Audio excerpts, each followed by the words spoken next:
Hello students, welcome back to my channel Shubham lecture. Student, आज का ये वीडियो उन सभी स्टूडेंट्स के लिए इंपॉर्टेंट है जो 12th में है और जिनको बोर्ड एग्जाम देना है, क्योंकि इस वीडियो में मैं आपको क्लास 12 फिजिक्स के 4 मोस्ट इंपॉर्टेंट न्यूमेरिकल्स को सॉल्व करवाऊंगा। देखिए स्टूडेंट, जब मैं आपको सिलेबस पढ़ा रहा था, आपको मैं इंपॉर्टेंट क्वेश्चन बता रहा था, तो बहुत सारे स्टूडेंट ने कमेंट किया कि सर 12th फिजिक्स के इंपॉर्टेंट न्यूमेरिकल्स को भी सॉल्व करवाइए, क्योंकि न्यूमेरिकल सॉल्व करने में हमें प्रॉब्लम होती है।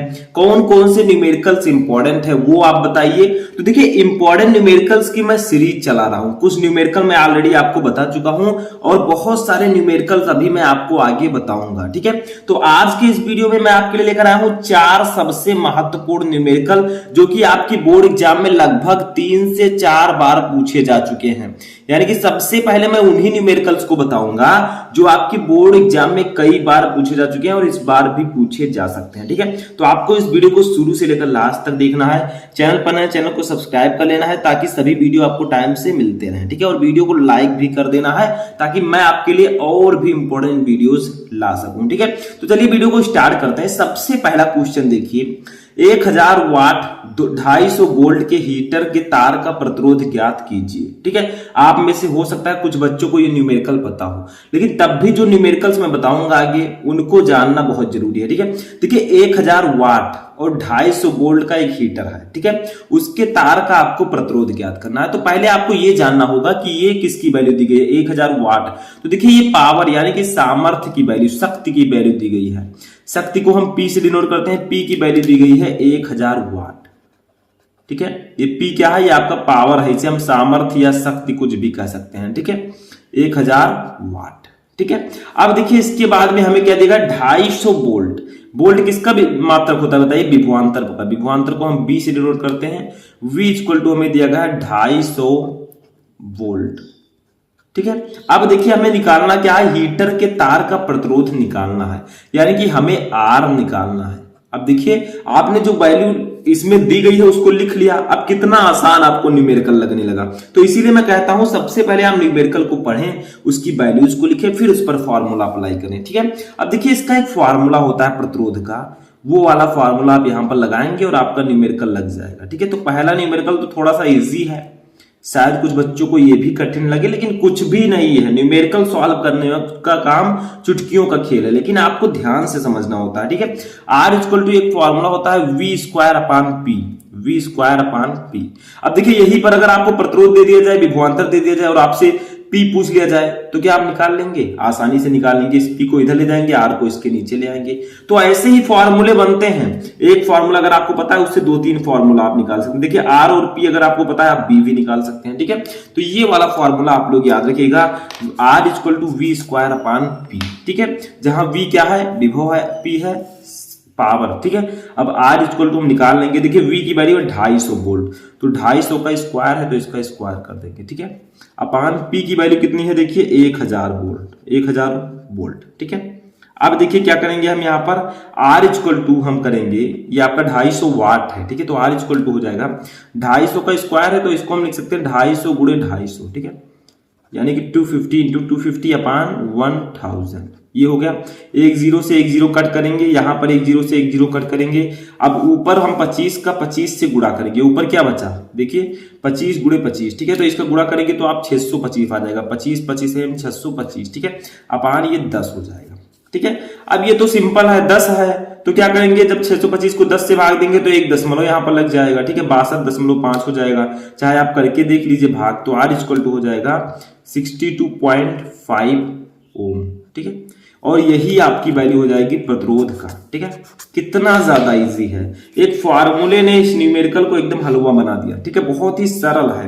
तो ये न्यूमेरिकल आपको समझ में आ गया। ये वाला फॉर्मूला याद रखिएगा। यहां पर अगर P पूछा जाएगा तब भी आप बता देंगे, R पूछा जाएगा तब भी बता देंगे, और V पूछा जाएगा तब भी आप आसानी से बता देंगे। ठीक है, चलिए नेक्स्ट न्यूमेरिकल देखते हैं।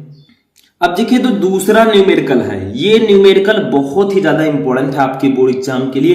इसको आपको समझना ही समझना है, क्योंकि ये एनसीईआरटी बुक का न्यूमेरिकल है।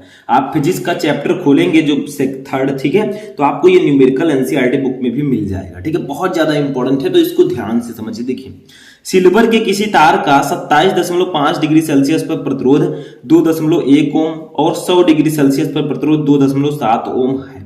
अब सिल्वर का प्रतिरोधकता ताप गुणांक ज्ञात कीजिए। यानी कि सिल्वर का कोई तार है जिसका 27.5 डिग्री सेल्सियस पर जो प्रतिरोध है वो 2.1 ओम है और 100 डिग्री सेल्सियस पर जो प्रतिरोध है वो 2.7 ओम है। अब सिल्वर का प्रतिरोधकता ताप गुणांक ज्ञात कीजिए। ठीक है, तो इसको आप कैसे निकालेंगे? देखिए बहुत ही सिंपल है।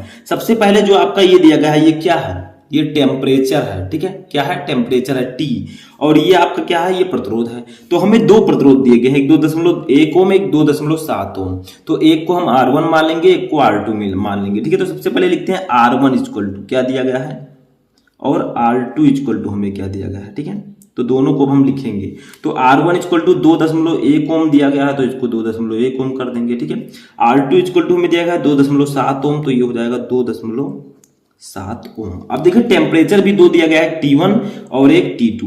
तो T1 और T2 लिखते हैं। T1 इक्वल टू हमें दिया गया है और T2 इक्वल टू दिया गया है। ठीक है, T1 की वैल्यू कितनी दी गई है? देखिए 27.5 डिग्री सेल्सियस। ठीक है, T2 की वैल्यू कितनी दी गई है? 100 डिग्री सेल्सियस। ठीक है, इतना समझ में आया? जो कुछ दिया गया उसको आपको लिखना है। आपको निकालना क्या है यहाँ पर? प्रतिरोधकता का ताप गुणांक। ठीक है, इसको हम लोग डिनोट करते हैं अल्फा से। तो ये आपको निकालना है। तो हम लोग हेडिंग डालेंगे यहाँ पर, मतलब क्या निकालना है हमें? सिल्वर का प्रतिरोधकता ताप गुणांक। ठीक है, प्रतिरोधकता ताप गुणांक, इसको हम लोग किससे डिनोट करते हैं? इसको हम लोग डिनोट करते हैं अल्फा से। और अल्फा इक्वल टू एक फॉर्मूला होता है, देखिए R2 माइनस R1। ठीक है, अपान यहां पर हमें क्या लिखना है? R1 लिख देना है एक बार और T2 माइनस T1 कर देना है। ठीक है, R1 के बाद आपको क्या लिखना है? T2 minus T1। ठीक है, ये आपका फॉर्मूला हो जाएगा। समझ में आ गया? ये फॉर्मूला आप लोग सिल्वर का प्रतिरोधकता ताप गुणांक याद रखिएगा।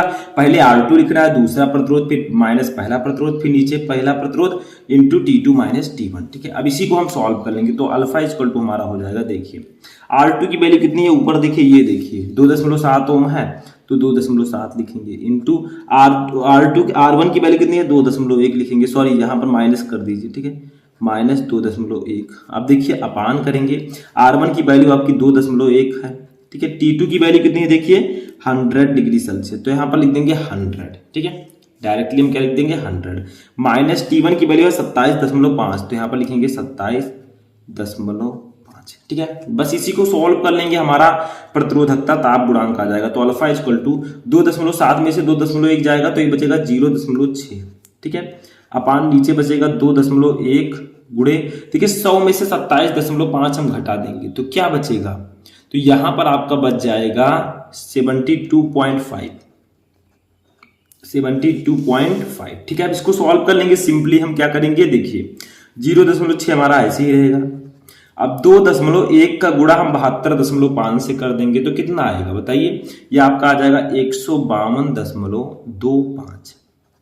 अब देखिए कैलकुलेशन आपको करना है। ठीक है, अगर मैं कैलकुलेशन करूंगा बहुत ज्यादा टाइम लगेगा, तो कैलकुलेशन तो आपको करना ही करना पड़ेगा। तो इसको जब आप भाग देंगे तो एक वैल्यू आएगी, वो वैल्यू होगी 0.0039। तो ये हमारा हो जाएगा 0.0039 degree Celsius, kelvin degree Celsius inverse. ठीक है, और यही हमारा आंसर हो जाएगा, यही हमारा आंसर हो जाएगा। तो इस प्रकार से आप प्रतिरोधकता ताप गुणांक ज्ञात कर सकते हैं। एनसीईआरटी बुक का भी मैंने न्यूमेरिकल बता दिया, ये वाला फॉर्मूला आप याद रखिएगा। ठीक है, समझ में आ गया? अब चलिए देखते हैं अपना नेक्स्ट न्यूमेरिकल, तीसरा। अब देखिए तीसरे में आपको थोड़ा सा समझना है। देखिए क्या है, 12 वोल्ट विद्युत वाहक बल तथा 3 ओम आंतरिक प्रतिरोध की बैटरी को किसी प्रतिरोधक से संयोजित किया गया है। यदि परिपथ में धारा 0.5 एम्पियर है तो जुड़े प्रतिरोध का मान आपको निकालना है। ठीक है, यानी कि आपको क्या क्या दिया गया है पहले उसको ध्यान से समझिए। देखिए हमें 12 वोल्ट विद्युत वाहक बल दिया गया है, तो विद्युत वाहक बल को हम डिनोट करते हैं ई से। ई इक्वल टू दिया गया है हमें 12 वोल्ट। ठीक है, उसके बाद में देखिए 3 ओम आंतरिक प्रतिरोध दिया गया। आंतरिक प्रतिरोध को हम स्मॉल आर से डिनोट करते हैं। ये कितना दिया गया है? 3 ओम। ठीक है, अब आगे देखिए बैटरी को किसी प्रतिरोधक से संयोजित किया गया है। यदि परिपथ में धारा 0.5 एम्पियर है, यानी कि परिपथ में जो धारा आई है वो कितना है 0.5 एम्पियर, ठीक है, कितना है 0.5 एम्पियर है, तो बताइए तो जुड़े प्रतिरोध का मान क्या होगा। यानी कि आपको बाह्य प्रतिरोध निकालना है, आंतरिक प्रतिरोध तो हमें दिया गया है। तो इसके लिए फॉर्मूला तो मैं आपको ऑलरेडी बता चुका हूं, धारा I इक्वल टू क्या होता है, धारा I इक्वल टू एक फॉर्मूला होता है, वो होता है E upon R plus R, ठीक है, E upon R plus R, ये वाला फॉर्मूला याद रखिएगा। इसी पर आपको वैल्यू रख देना है, आपका न्यूमेरिकल सॉल्व हो जाएगा। यहाँ पर E है विद्युत वाहक बल, R है प्रतिरोध और स्मॉल r है आंतरिक प्रतिरोध। तो I इक्वल टू हमारा हो जाएगा, देखिए E की वैल्यू हमें दी गई है 12 वोल्ट, ठीक है, तो 12 अपान R हमें निकालना है, ठीक है। तो R जब हमें निकालना है तो चलिए अभी तो मैं यहाँ पर लिख देता हूँ, ठीक है, इसके नीचे R हो गया, यहीं पर मुझे वैल्यू रख देनी थी, लेकिन चलिए स्मॉल r की वैल्यू कितनी है 3, ठीक है। अब यहाँ पर एक काम करते हैं हम, पहले देखिए स्मॉल I की वैल्यू हमें 0.5 दिया गया, तो यहाँ पर लिख देंगे 0.5, ठीक है, इंटू 12 अपान R प्लस 3, एक स्टेप मैंने बढ़ा दिया, ठीक है। अब देखिए आप तिरछा गुणा कर दीजिए, इसका इससे कर दीजिए, इसका इससे कर दीजिए, तो ये हमारा क्या हो जाएगा 0.5 ब्रैकेट में हमारा हो जाएगा R प्लस 3, ठीक है। अब इक्वल टू आपका हो जाएगा 12 का 1 से गुणा होगा 12, ठीक है, 12 का 1 से गुणा 12 ही हो जाएगा, ठीक है। अब देखिए इसको सॉल्व कर लेंगे, इसका दोनों से गुणा होगा, इससे भी गुणा होगा और इससे भी, तो देखिए 0.5 R ये आपका हो जाएगा 0.5 R, ठीक है, और प्लस आपका हो जाएगा इसका 0.5 का 3 से गुणा करेंगे तो 5 ते 15, तो ये हो जाएगा 1.5, ठीक है, इक्वल टू 12। अब इसी को सॉल्व कर लेंगे, बस हमारा न्यूमेरिकल लग जाएगा। देखिए 0.5 R आपका ऐसे ही रहेगा, इक्वल टू ये हो जाएगा 12 माइनस 1.5, ठीक है। देखिए इधर ये प्लस में है, जब इधर आएगा तो ये माइनस में हो जाएगा 1.5, देखिए इधर प्लस में है, ठीक है, इस साइड आएगा तो माइनस में हो जाएगा, सभी को पता है। अब देखिए यहां से हम R की वैल्यू निकाल लेंगे, R इक्वल टू हो जाएगा 12 में से 1.5 घटाना है, तो ये हो जाएगा 10.5 अपान 0.5, ठीक है। अब देखिए दशमलव दोनों का एक एक अंक पर लगा है, तो इसको कट कर देंगे, दशमलव कट हो जाएगा, तो ये हमारा हो जाएगा 105.5, तो कट कीजिए, ये कितना हो जाएगा 5 2, ये आपका हो जाएगा 21, ठीक है, 5 2 10, 5 1 5, ठीक है, तो 21 हो जाएगा। तो R इक्वल टू हमारा हो जाएगा 21 ओम, और यही हमारा आंसर हो जाएगा, ठीक है। तो इस न्यूमेरिकल में भी आपको ये वाला फॉर्मूला याद रखना है कि धारा I equal to E upon R plus R। अब यहां से अगर आपको आंतरिक प्रतिरोध पूछ लिया जाता है, इन तीनों की वैल्यू दी गई है, तब भी आप लगा सकते हैं न्यूमेरिकल, ठीक है। अगर आपको I दिया गया है, R दिया गया है, दोनों R दिए गए हैं, तो आप E की वैल्यू निकाल सकते हैं। अगर E नहीं दिया गया है, E आपसे पूछा गया है तो, ठीक है, तो यहां से आप कुछ भी निकाल सकते हैं। तो ये फॉर्मूला याद रखिएगा, कई प्रकार के न्यूमेरिकल्स इसी तरह आ जाएंगे, इसी फॉर्मूले से रिलेटेड, तो आप लगा लेंगे, ठीक है। चलिए 4th न्यूमेरिकल देखते हैं। अब देखिए 4 नंबर न्यूमेरिकल जो है ये हमारे क्वेश्चंस में पूछा जाता है, काफी ज्यादा इंपॉर्टेंट है, और बहुत सारे बच्चे कंफ्यूज हो जाते हैं कि सर इसको कैसे सॉल्व करें। देखिए क्या है, 8 ओम के मोटे तार को खींचकर इसकी लंबाई 2 गुनी कर दी जाती है, तार के नए प्रतिरोध की गणना कीजिए। यानी कि 8 ओम के मोटे तार को, 8 ओम प्रतिरोध का कोई मोटा तार है, ठीक है, उसको खींचकर उसकी लंबाई हम 2 गुनी कर देते हैं, तो तार का नया प्रतिरोध क्या होगा, यानी कि तार के नए प्रतिरोध की आपको गणना करनी है, ठीक है। तो देखिए सबसे पहले हमारा जो प्रतिरोध है, जो पहले प्रतिरोध था 8 ओम पुराना प्रतिरोध, उसको लिखेंगे, ठीक है। तो लिखेंगे तार का प्रतिरोध, तार का प्रतिरोध हमें दिया गया है, तो तार का प्रतिरोध, ठीक है, तो ये हमारा हो जाएगा, इसको हम डिनोट करेंगे कैपिटल R से। तो ये हमारा कितना दिया गया है 8 ओम, 8 ओम, एक फॉर्मूला है उसी से भी आपका लग जाएगा, ठीक है। अब तार की लंबाई में वृद्धि कितनी हो रही है, तार की लंबाई में वृद्धि, ठीक है, इसे हम लोग डिनोट करेंगे स्मॉल n से, और इसकी वैल्यू हमें कितनी दी गई है, देखिए कितनी वृद्धि कर रहे हैं, इसकी लंबाई हम 2 गुनी कर रहे हैं, तो स्मॉल n की वैल्यू हम 2 रखेंगे। अगर यहाँ पर 3 गुना किया जाता तो स्मॉल n की वैल्यू हम 3 रखते, ठीक है, 4 गुना किया जाता तो 4 रखते, जितना गुना करेंगे उतना यहाँ पर रखेंगे, ठीक है। अब देखिए यहाँ पर हमें नया प्रतिरोध निकालना है, तो माना तार का नया प्रतिरोध, माना तार का नया प्रतिरोध, ठीक है, इसको हम लोग मान लेते हैं आर डैश। आर डैश ये हमें पता ही नहीं है, तो हम कैसे निकालेंगे आर डैश? तो देखिए इसका एक फॉर्मूला होता है R dash equal to N square into R, ठीक है, ये फॉर्मूला आप लगा देंगे, किसी भी न्यूमेरिकल को आप सॉल्व कर लेंगे। यहाँ आर डैश क्या है, जो हमें नया प्रतिरोध निकालना है, यानी कि जब हमने 2 गुना किया तो प्रतिरोध नया वाला क्या आएगा, ठीक है।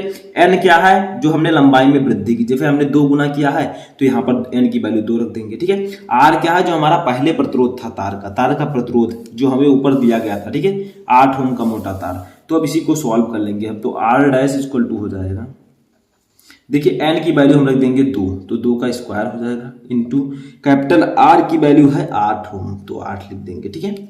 अब यहां से आर डैश इक्वल टू हम निकाल लेंगे, 2 का 2 से गुणा होगा तो 4 हो जाएगा, गुणे 8, ठीक है।